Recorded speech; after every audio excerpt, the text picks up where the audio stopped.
Hello everyone, welcome back to the next class of molecular basis of inheritance. So in our last class we have discussed about the search for genetic material, जहाँ पे हमने दो different experiment discuss किया था. The first one was done by Griffith, जिन्होंने conclude किया कि there are some transforming principle जिसके वजह से जो non virulent R strain था वो transform हो गया into virulent S strain. Then इसके बाद बायोकेमिकल कैरेक्टराइजेशन हुआ वो ट्रांसफॉर्मिंग प्रिंसिपल का which was done by Avery, MacLeod and McCarthy, and they concluded that the biochemical or the transforming principle or the transforming material is the DNA. But that time maximum scientists convinced नहीं थे, तो इसके बाद two more scientists, Hershey and Chase, उन्होंने और एक experiment किया और प्रूव किया कि yes, DNA is the genetic material. Okay, experiment which was the final proof of DNA as the genetic material. So this experiment was done by Alfred Hershey and Martha Chase in the year 1952. Okay, और इस experiment में उन्होंने काम किया bacteriophage के ऊपर. Bacteriophage are the viruses, okay, which infect bacteria. Bacteria पे infect करता है, okay. So they work with bacteriophage और जो bacteriophage उन्होंने लिया वो है T2 bacteriophage, okay. T2 is a type of bacteriophage, okay. And the bacteria which they took was E. coli. E. coli bacteria and bacteriophage the virus, okay. So this is the figure of bacteriophage. T2 bacteriophage. Bacteriophage एक virus है और virus का genetic material DNA भी रहता है, RNA भी रहता है. तो T2 बैक्टीरियोफाज का जेनेटिक मटेरियल डीएनए है, ओके. और जो इसका आउटर कवरिंग है it is made up of protein, okay. So इस बैक्टीरियोफाज पे उन्होंने वर्क किया and this bacteriophage infect the bacteria E coli, okay. So basically इस एक्सपेरिमेंट में लोग कंक्लूड करेंगे कि जो जेनेटिक मटेरियल है जो इन्फेक्ट हो रहा है ई कोलाई पे, मींस बैक्टीरियोफाज जो ई कोलाई को इन्फेक्ट कर रहा है, इन्फेक्ट करने के टाइम जो जेनेटिक मटेरियल है वो डीएनए इन्फेक्ट कर रहा है और प्रोटीन इन्फेक्ट कर रहा है, okay. Means before that they didn't know that protein is the thing that but infected, means that transformed, okay, or the DNA is the thing that transformed. So इस experiment के and में पता चल जाएगा कि उन्होंने कैसे ये एक्सप्लेन किया और प्रूव किया कि DNA is the genetic material, okay. So for that what they did, सबसे पहले इन लोग ने लेबलिंग किया, ओके. लेबलिंग किया जो प्रोटीन और डीएनए है इन दोनों को अलग अलग लेबलिंग किया. लेबलिंग करने का मतलब है कि मार्क करते हैं, ओके. एक मार्किंग होता है जिससे इजीली पता चल सके कि कौन सा प्रोटीन है कौन सा डीएनए है. तो इन दिस केस जो प्रोटीन है, तो प्रोटीन यहाँ पे है, पूरा जो आउटर कवरिंग वो प्रोटीन है और we can see the protein capsule. Protein को लेबल किया with radio active sulphur, okay. और इसको जो सल्फर का आइसोटोप है it is 35, okay. Radio active sulphur से प्रोटीन को लेबल किया so that we can identify the protein by identifying the radio active sulphur, okay. So in this figure you can see this is a bacteriophage and the red part, okay. यहाँ पे जो red colour से दिखाया गया है it is the protein covering और protein capsule of the bacteriophage, okay. यहाँ पे ये जो बैक्टीरियोफाज है जितना भी पोर्शन रेड कलर से दिखाया गया है मींस ये जो आउटर कवरिंग ये रेडियो लेवल और रेडियो एक्टिव सल्फर से इसको लेबलिंग किया गया है, okay.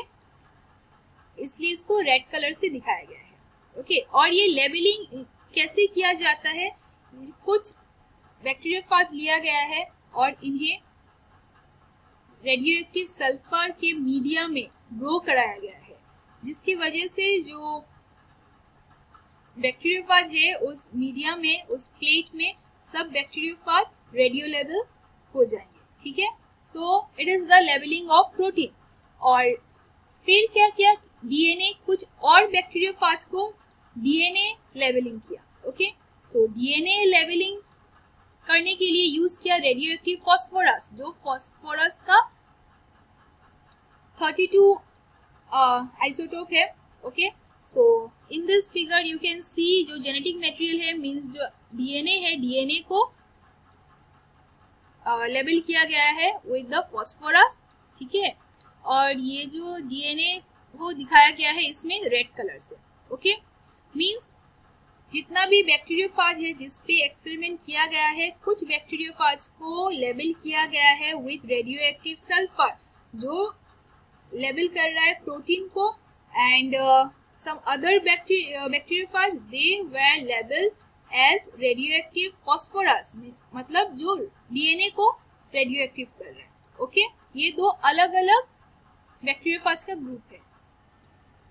So let's discuss the experiment done by Hershey and Chase, okay. So here they conducted two experiment, okay, दो अलग अलग एक्सपेरिमेंट किया, ओके। एक जिसमें जो बैक्टीरियोफाज है वो रेडियो लेवल किया गया है विद द सल्फर 35, ठीक है। इसको मैंने मार्क किया द फर्स्ट एक्सपेरिमेंट। और जो सेकंड एक्सपेरिमेंट है इसमें जो बैक्टीरियोफाज लिया गया है उसको लेवल किया गया है विद रेडियो एक्टिव फॉस्फोरस 32, ठीक है। वन मोर थिंग, ये जो सल्फर है इसको लिया गया है टू लेवल प्रोटीन, बिकॉज प्रोटीन में सल्फर रहता है, ठीक है।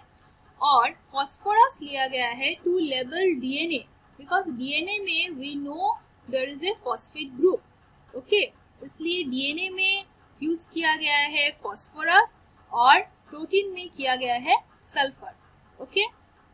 So what they did, they took the bacteriophage, okay, one group with the radio label protein and another group with radio label DNA, okay. Then उन्होंने जो बैक्टीरिया है, in this case the bacteria was the E. coli bacteria लिया, और ये जो bacteriophage है इनको allow किया गया है to infect the E. coli bacteria, okay. So the first step is infection, okay. Bacteriophage infect करेगा बैक्टीरिया को, okay. This is the E coli bacteria, okay. So यहाँ पे देख सकते हो कि जो बैक्टीरियोफाज है, जो वायरस है, वो ई कोलाई पे इन्फेक्ट कर रहा है। इन्फेक्शन करने के लिए what they does, bacteriophage they sit on the bacteria, okay. इसके बाद वो धीरे धीरे अपना जो जेनेटिक मटेरियल है वो रिलीज करते हैं। So the first step is infection. Infection means इनको allow किया गया बैक्टीरियोफाज को to infect the E. coli in both the cases, in both the experiment. Okay, in both the cases, what they did, they allowed the bacteriophage to infect the E. coli. Okay, ये दो अलग अलग experiment है. Then the next step is blending. Blending means mix होगा, जिसकी वजह से जो जेनेटिक मटेरियल है वो रिलीज कर देगा, मींस जो बैक्टीरियोफाज अपना जेनेटिक मटेरियल है वो रिलीज कर देगा into the bacteria E coli, okay. So the next step is blending. तो यहाँ पे देख सकते हो नेक्स्ट स्टेप में, मींस इस स्टेप में कि इसका जो जेनेटिक मटेरियल है, ओके, ये रिलीज हो जा रहा है ई कोलाई के अंदर, ओके। सो ये तो माइक्रोस्कोपिक है, तो नेकेड आई से दिखेगा नहीं कि क्या रिलीज हो रहा है, डीएनए रिलीज हो रहा है या प्रोटीन रिलीज हो रहा है। इसी वजह से इनको रेडियो लेवल किया गया है, ठीक है। तो यहाँ पे देख सकते हो as it is represented as diagram, तो हम यहाँ पे देख सकते हैं कि इस केस में जो जेनेटिक मटेरियल है in the first case, okay, जो जेनेटिक मटेरियल है मींस जो डीएनए है उसको रिप्रेजेंट किया गया है ब्लैक कलर से, ओके। तो यहाँ पे देखो ये ब्लैक जो मटेरियल है वही मींस आफ्टर इन्फेक्शन वही इंसर्ट हुआ है इनटू द ई कोलाई। और यहाँ पे देख सकते हो जो रेड वन है मीन्स यहाँ पे डीएनए को रिप्रेजेंट किया गया है रेड कलर से, ये रेड कलर का मटेरियल ई कोलाई में इंसर्ट हुआ है, ठीक है। आफ्टर दैट बट ये हम लोग यहाँ पे रिप्रेजेंटेशन है इसलिए देख सकते हैं, but during the experiment they didn't know कि यहाँ पे क्या चीज है जो इंसर्ट हुआ है into the E coli, okay. After that the third step is centrifugation. Centrifugation में क्या होता है कि ये जो मिक्सचर है यहाँ पे ब्लेंडिंग होने के बाद यहाँ पे बैक्टीरियोफाज है और ई कोलाई है, मींस वायरस और बैक्टीरिया है। सेंट्रीफ्यूगेशन में क्या होता है, ये एक टेक्निक है जिसमें बहुत स्पीड से जो सोल्यूशन है उसको मींस सेंट्रीफ्यूज किया जाता है, okay. And after that what happen, जो हेवियर मटेरियल है वो नीचे आ जाता है और जो लाइटर वन है वो ऊपर रह जाता है। So here in this figure you can सी ये एक एपेंड्रफ ट्यूब है जिसमें एक्सपेरिमेंट किया जाता है, मॉलिक्यूलर बायोलॉजी का एक्सपेरिमेंट किया जाता है, ओके। तो ये सपोज एक मिक्सचर है, okay. So after centrifugation you can सी यहाँ पे दो डिफरेंट लेयर फॉर्म हो गए, ओके। जो नीचे वाला लेयर है it is represented as means dark yellow, यहाँ पे देख सकते हो। तो ये नीचे जो लेयर है वो है the heavier material, okay, the heavier substance, और जो ऊपर जो लेयर है ये लाइटर सब्सटेंस है। तो नीचे का जो हेवियर सब्सटेंस है इसको बोला जाता है पैलेट, और जो लाइटर सब्सटेंस है जो पैलेट के ऊपर है उसको बोला जाता है supernatant, okay. So in this case यहाँ पे जो मिक्सचर है एक बैक्टीरिया और वायरस, ओके। तो बैक्टीरिया और वायरस में बैक्टीरिया का साइज बड़ा रहता है देन द वायरस, तो ऑब्वियसली बैक्टीरिया हेवी होगा, okay. Bacteria is heavier than the virus, तो बैक्टीरिया नीचे आ जाएगा, पैलेट के फॉर्म में बैक्टीरिया होगा, okay. And the virus is lighter than the bacteria, so virus ऊपर रहेगा, मींस सुपरनेटेंट में वायरस रहेगा, okay. Means in this experiment pellet is the bacterial cell, means जो ई कोलाई है वो होगा पैलेट में, और सुपरनेटेंट में आएगा बैक्टीरियोफाज मींस जो वायरस है, okay. So after centrifugation what they found, इस केस में फर्स्ट केस में देखो सेंट्रीफ्यूगेशन के बाद जो पैलेट है, ओके, पैलेट मींस जो नीचे आ जाएगा, मींस जो बैक्टीरिया में इन्हें कोई भी रेडियो एक्टिविटी नहीं मिला है, ओके, बिकॉज जो इन्होंने रेडियो लेबल किया वो प्रोटीन को किया और प्रोटीन ट्रांसफर नहीं हुआ, तो जो बैक्टीरिया में कोई भी रेडियो एक्टिविटी नहीं है, कोई भी रेडियो लेबल सब्सटेंस नहीं है। बट जो सुपरनेटेंट है, हमें पता है सुपरनेटेंट में है वायरस, बट वायरस में उन्होंने डिटेक्ट किया रेडियो एक्टिविटी जो कि है the radio level sulphur with isotope 35, okay. So in the first case or in the first experiment they found the radioactivity in the supernatant. supernatant में means जो virus है जिसमें उन्होंने पहले ही इनफेक्ट मींस जो रेडियो लेबल करके रखा था वही उन्हें मिला, okay. But in this case in the second experiment you can सी यहाँ पे जो पैलेट है मींस जो बैक्टीरियल सेल है यहाँ पे उन्हें मिला रेडियो एक्टिविटी, ओके।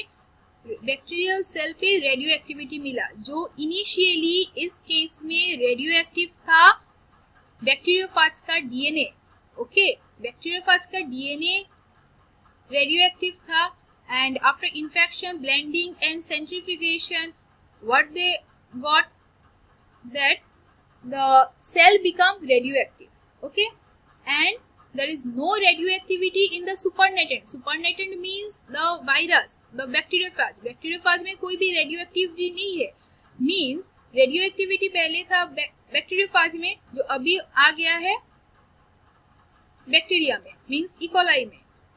एंड यहाँ पे in the first experiment initially radioactive था bacteriophage and after centrifugation same radio activity bacteriophage में ही है, मींस सुपरनेटेंट में वायरस है तो वायरस बैक्टीरियोफाज में ही है, कोई चेंजेस नहीं हुआ। बट यहाँ पे ये चेंज हो गया, इनिशियली बैक्टीरियोफाज में था एंड बाद में ये आ गया इकोलाई पे. That means in this case the substance और the means biochemical which was radiolabel was the DNA, और DNA ही ट्रांसफॉर्म हुआ है बैक्टीरियोफाज से बैक्टीरिया में. Okay, that means DNA is the genetic material which get transferred. Okay, not the protein, because protein को radiolabel करके देखा गया, कोई भी changes नहीं है. With this experiment they proved that the DNA is the genetic material. Okay. So next is properties of genetic material. Either DNA हो या RNA. We know DNA is the genetic material in most of the organism and RNA is the genetic material in some viruses. Okay. अगर कोई भी genetic material हो तो उनका क्या properties होना चाहिए? Okay.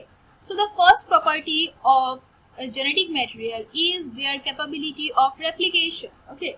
They should be replicable. They should replicate to form their daughter DNA or RNA. Means DNA should replicate to form daughter DNA, RNA should replicate to form daughter RNA, and this property is there in both DNA and RNA. Means both DNA and RNA are replicable. Okay. Next is they should be structurally and chemically stable. Structurally and chemically stable means ये easily degrade ना हो, ये information store कर सके. Okay, and if we see the structure of DNA and RNA, there is a pentose sugar. DNA में जो pentose sugar है वो है डीऑक्सीराइबोज और आरएनए में है ribose sugar. At the second position, at the second carbon position, RNA में एक हाइड्रोक्सिल ग्रुप होता है जो डीएनए में मिसिंग है. Okay, and this presence of hydroxyl group at the second position or the second carbon position in RNA, this hydroxyl group makes the RNA reactive. Okay, ये hydroxyl group reactive है और जिसके वजह से ये RNA easily degrade हो जाता है. Okay, and DNA में ये hydroxyl group नहीं है, so इसके वजह से DNA ज़्यादा stable है. Okay. Also, we know the nitrogenous base in DNA, thymine is present, whereas in RNA, uracil is present. And this presence of thymine, ये जो thymine DNA में है, इसके वजह से एक additional stability मिलता है DNA को. Okay? DNA में जो thymine है, इसके वजह से DNA और ज़्यादा stable होता है. And plus DNA is a double stranded. Okay? DNA double stranded है, आरएनए सिंगल स्ट्रैंडेड है. ये भी और एक रीजन है कि DNA is more stable than RNA. Okay, next is they must have the scope for slow change. Okay, slow change means mutation to evolve. कोई भी अगर जेनेटिक मटेरियल हुआ तो उनमें म्यूटेशन होना चाहिए. ओके, म्यूटेशन होगा तभी जाके ये इवोल्यूशन होगा. Okay, mutation leads to evolution. But RNA में म्यूटेशन बहुत ही ज़्यादा जल्दी होता है. ओके, बहुत ही फास्ट होता है आरएनए में म्यूटेशन, क्योंकि आरएनए बहुत ज़्यादा अनस्टेबल है, इसलिए आरएनए में म्यूटेशन ज़्यादा होता है. इसी वजह से ही जो वायरसेस है, वायरस का जो जीनोम होता है, मीन्स वायरस का जो जेनेटिक मटेरियल होता है, वो बहुत ही जल्दी चेंज होता है. तो आरएनए में मीन्स द ऑर्गेनिज्म जिसमें आरएनए होता है जेनेटिक मटेरियल, उनमें इवोल्यूशन बहुत जल्दी होता है. तो इसमें स्लो इवोल्यूशन होना चाहिए. तो ये अगर हम स्लो इवोल्यूशन देखें तो स्लो इवोल्यूशन डीएनए में होता है. इवोल्यूशन होता है मीन्स म्यूटेशन होता है, चेंजेस होता है, but very slowly. Okay, very slow rate ये म्यूटेशन होता है. तो अगर हम लोग इवोल्यूशन और slow evolution, slow changes, slow mutation अगर देखें तो इसमें भी डीएनए में ज़्यादा अच्छे से स्लो म्यूटेशन होता है एंड आरएनए में बहुत ही फास्ट म्यूटेशन होता है. Okay, so in this criteria also we can say that DNA is better than RNA. And number 4 is they should express themselves in the form of Mendelian character. Mendelian character हमें पता है कि कोई भी trait है तो वो show करना चाहिए, मीन्स जो फेनोटाइप। ओके, सो फेनोटाइप के लिए रेस्पॉन्सिबल होता है प्रोटीन। और we have discussed about central dogma, जिसमें डीएनए से आरएनए फॉर्म होता है, आरएनए से protein. So in this case RNA से डायरेक्टली प्रोटीन फॉर्म हो जा रहा है। ओके, मीन्स डायरेक्टली फॉर्म होता है आरएनए से, मीन्स जिन ऑर्गेनिज्म में जेनेटिक मटेरियल आरएनए होता है उसमें प्रोटीन डायरेक्टली फॉर्म हो रहा है, बट जिसमें डीएनए होता है उसमें आरएनए इंटरमीडिएट होता है। पहले डीएनए को कन्वर्ट होना पड़ेगा इनटू आरएनए, फिर आरएनए से फॉर्म होगा प्रोटीन। ओके, सो ये एक लॉन्ग प्रोसेस है अगर हम लोग फॉर्मेशन ऑफ प्रोटीन के बारे में बात करें। ओके, बट अगर हम लोग ओवरऑल अगर देखें जितना भी प्रॉपर्टीज है, then we can say that DNA as a genetic material is more suitable than RNA. That's why maximum of the organism possesses DNA as their genetic material. Okay, and next is RNA world. So here we will discuss something about RNA. So it was said that RNA was the first genetic material. So first genetic material था वो RNA था। Okay, RNA ही सबसे first genetic material था, but since it is unstable, it is reactive, okay, इसकी वजह से क्या हुआ, ये RNA में बहुत सारे म्यूटेशन हुआ, बहुत सारा चेंजेस हुआ। ठीक है, and one more thing, RNA also act as a catalyst. Okay, catalyst जो किसी भी रिएक्शन को फास्ट करता है, RNA भी एज ए कैटलिस्ट वो एक्ट करता है। Okay, so there is one RNA catalyst known as ribosome. सो ये सब कैरेक्टरिस्टिक की वजह से RNA बहुत ही अनस्टेबल है, इसलिए ये इवॉल्व हो गया, म्यूटेट हो गया। ओके, ये स्टेबल फॉर्म हुआ और स्टेबल होके ये अल्टीमेटली DNA फॉर्म हुआ। Okay, so the DNA can store all the genetic information as it is more stable, it is double stranded. Okay, so that's all for today. So we have discussed about the Hershey and Chase experiment, we have discussed about the properties of genetic material. Okay, so last day I asked two questions. The first one was, name the amino acids responsible for positive charge of histone. And the answer is lysine and arginine. ये lysine और arginine दोनों ही basic amino acid है, means positive charge है इनमें। ये दोनों ही बहुत ज़्यादा प्रेजेंट है हिस्टोन में, that's why histone is also a positive charge. Okay, and second one is, what disease was Griffith testing on his mice? So the disease is pneumonia. Okay, the bacteria responsible for this disease is Streptococcus pneumonia, but the disease is pneumonia. Okay, I asked here about the disease, it is pneumonia, and in the first question you have to write both the amino acid. Okay, so today's question is, Hershey and Chase label viral DNA with which radioactive element in their experiment? Hershey and Chase का जो experiment है उनमें जो DNA को radio label किया गया है, ये कौन से एलिमेंट से किया गया है? Potassium, sulphur, phosphorus or calcium? You have to choose the right answer. Okay, thank you.